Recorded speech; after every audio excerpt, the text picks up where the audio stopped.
अस्सलाम वालेकुम, मैं हूँ डॉक्टर काज़मी। वो लोग जिनके बच्चे काफ़ी छोटे होते हैं यानी भी बेबीज़ होते हैं, तो उनके बारे में कहा जाता है कि इनकी लाइफ काफ़ी स्ट्रेसफुल है, काफ़ी बिज़ी होगी है इनकी लाइफ। स्पेशली जो माएँ होती हैं वो उनके लिए काफ़ी मुश्किल होती है, वो रात को सही से सो नहीं पाती, दिन सारा जो है वो थकी रहती हैं।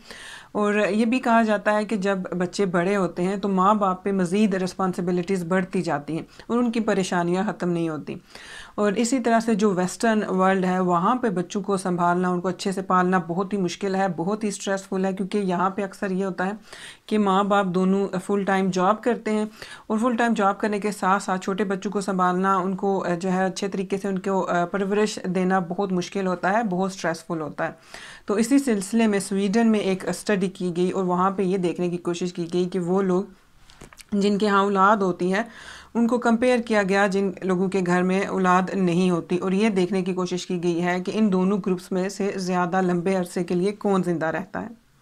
इस स्टडी के रिज़ल्ट्स काफ़ी खुशाइंद हैं उन लोगों के लिए जिनके यहाँ औलाद है और वो लोग जो प्लान कर रहे हैं कि उन्होंने अपनी औलाद को इस दुनिया में लेकर आना है।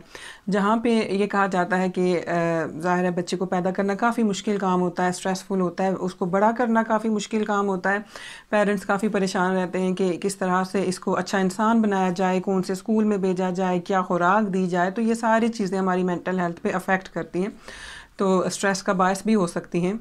तो वहीं पे अगर दूसरी साइड देखा जाए तो अल्लाह ताला ने अपने निज़ाम को फॉलो करने में हमारे लिए कितनी बेहतरी रखी है, हमारे लिए कितनी छुपी हुई नेमतें रखी हुई हैं कि एक तो ये जब बच्चे हमारे बड़े होंगे तो इंशाल्लाह हमारा सहारा बनेंगे, मुश्किल वक्त में हमारे साथ खड़े होंगे। वहीं पे हमारी जो फ़िज़िकल हेल्थ है उसमें अल्लाह ताला ने हमारे लिए कितने फ़ायदे रखे हैं। इस स्टडी के रिज़ल्ट्स के मुताबिक वो मर्द और ख़वातीन जिनके यहाँ कम अज़ कम एक बच्चे की पैदाइश हुई, ये लोग दूसरे ग्रुप के निस्बत, यानी कि दूसरे ग्रुप में वो लोग शामिल हैं जिनके यहाँ औलाद नहीं है, ज़्यादा लंबे अरसे के लिए ज़िंदा रहे। और मैं उम्मीद करती हूँ कि आपको ये वीडियो अच्छी लगी होगी। ये वीडियो देखने का शुक्रिया। अल्लाह हाफ़िज़।